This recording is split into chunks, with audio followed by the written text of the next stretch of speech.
10 तारीख को थाना बरगढ़ के कोल मजरा में एक अज्ञात महिला का शव होने की सूचना प्राप्त हुई थी। इस सूचना पर पुलिस मौके पर पहुंची तो एक महिला का शव वहां था, जिसके सर में चोट दिखाई पड़ रही थी। फील्ड यूनिट, डॉग स्क्वाड सभी को लगाया गया।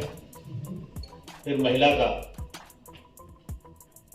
पंचायतनामा अज्ञात में भरा गया, क्योंकि तब तक उसकी कोई शिनाख्त नहीं हुई थी। लेकिन इसी बीच पता चला कि ये बरगढ़ की ही रहने वाली महिला है, जिसकी शादी मध्य प्रदेश में हुई थी और पिछले 10 वर्षों से ये अपने पति से अलग अपने मायके में रह रही थी, लेकिन थोड़ा आज़ाद ख्यालों की होने के कारण अपने पिता के साथ भी न रह करके वहीं उसी गांव में थोड़ी दूरी पर दूसरे एक मकान में रह रही थी। जब ये शिनाख्त हुई तो पुलिस ने फिर उस महिला का मोबाइल नंबर ट्रेस किया। पिता से संपर्क हुआ। उसका पुत्र जो मौसी के घर गया था, उसे भी बुलाया गया। उनके माध्यम से मोबाइल नंबर की जानकारी हुई। जब उस मोबाइल नंबर की सीडीआर निकाली गई तो उसमें कुछ फ्रीक्वेंट कॉलर के नाम आए। जो सबसे ज्यादा बार कॉल करने वाला व्यक्ति था और लास्ट कॉल जिससे हुई थी। जब उसे पुलिस ने पकड़ा तब उसने बताया कि ये नंबर मेरे नाम है, लेकिन मेरे बड़े भाई इस नंबर से उस महिला से बात करते थे। और उसी ने बताया कि ये घटना वस्तुतः 10 तारीख की नहीं है।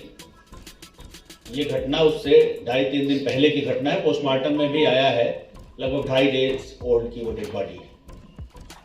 6 तारीख की शाम को ये पंकज यादव है, जिनकी दोस्ती दिलीप पांडे से है, जो इस घटना के मुख्य अभियुक्त का मौसेरा भाई है। इन्होंने ये कहा कि चलो कहीं एंजॉय करते हैं, और उसमें एंजॉय का इनका निहितार्थ खाने पीने से कुछ आगे तक ही। तो मुख्य अभियुक्त जो इसके मिस्टर रामविलास उर्फ गुड्डू हैं, ये लड़की इनसे संपर्क में थी। अपने घर पे आस पड़ोस में भी इसने उस दिन ये बताया था कि मेरे भाई के बेटे की तबीयत खराब हो गई है, मैं प्रयागराज जा रहा हूं। क्योंकि ये लोग रात में 8-9 बजे के आसपास वहां से निकले थे। लड़की निकली थी फोन पर, उनके कॉल पे। और दूसरी तरफ इनके मौसेरे भाई, इनका एक सगा छोटा भाई और वहां पहुंच गया। मौसेरे भाई के साथ 3 लोग और एक गाड़ी हायर करके आए। 4 बोतलें इन्होंने 4 दारू की बोतलें खरीदी थी, जो हाफ बॉटल्स कही जाती है। 2 मौके से बरामद भी हुई थी। 2 लीटर पानी की बोतल बिस्लेरी की खरीदा था। बिस्लेरी की बोतल भी, जिसमें 250-300 ml पानी बचा था, वो भी मौके से बरामद हुई थी। कुछ चाट वगैरह खरीदा था इन लोगों ने। और वो महिला भी आई, चूंकि शराब पीने की वो आदी थी, इस नाते उसने इन लोगों के साथ खूब शराब पी। शराब पीने के बाद अभी तक तो मेडिकली कोई ऐसी पुष्टि नहीं हुई है, लेकिन जैसा कि मुख्य अभियुक्त का कहना है कि उनका यह था कि दोस्तों को भी अगर उन्होंने बुलाया है, इस बात पे कुछ उसकी हार्ट टॉक्स हो गई कि मैं ऐसी नहीं। इसी बीच उसका एक मोबाइल था, वो मोबाइल बार बार घंटी बज रही थी, इन्होंने लिया, स्विच ऑफ कर दिया, और फिर किसके हाथ लग गया वो मोबाइल मांगने लगी तो मोबाइल नहीं दिया। शराब के नशे में वो भी चूर थी। ये मुख्य अभियुक्त जो गुड्डू तिवारी है, ये भी नशे में चूर थे। उसके बाद उसने इन्हें धमकी दी कि अब मैं तुम्हें मुकदमा लिखा के जेल भेज दूं, तुम मुझे क्या समझते हो। इस बात पे उसने वहां थोड़ा रोना चिल्लाना शुरू किया, और सर जरा सा वही जो पत्थर है, उस पत्थर पर उसने अपना सर मारा। लेकिन उसने सर मारने का तो सिर्फ एक तरह से नाटक किया या दबाव बनाया। इनको ये लगा कि अब ये मुझे गांव में बेइज्जत कर देगी अगर मुकदमा लिखा देगी। तो इन्होंने जो बगल में पत्थर था, ये पत्थर वहीं थोड़ी सी बाउंड्री के बाहर इन्होंने फेंक दिया था।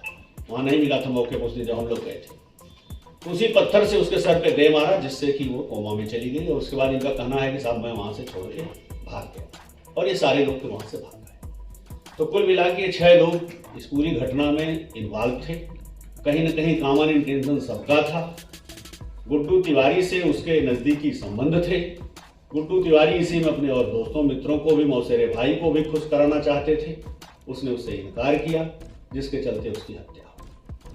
और 2.5-3 दिन तक वो लगभग 1.5-2 दिन तक किसी ने देखा नहीं। जब पता चला तो पुलिस गई, पंचायतनामा पोस्टमार्टम की हुई। पोस्टमार्टम में भी 2 से 2.5 डेज ओल्ड है।